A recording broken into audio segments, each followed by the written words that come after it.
तेव्हा स्वामींना एका भक्ताने प्रश्न विचारला की स्वामी, आम्ही खूप चिंता करतो, आम्हाला खूप विचार येतात, आम्हाला खूप टेन्शन येते, आम्ही काय करावे?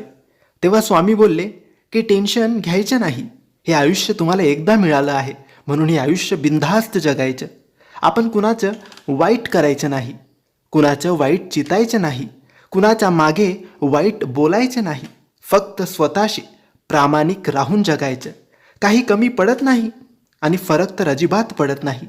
कुणासाठी वाईट वाटून घ्यायचं नाही. लोकांची विविध रूपे असतात.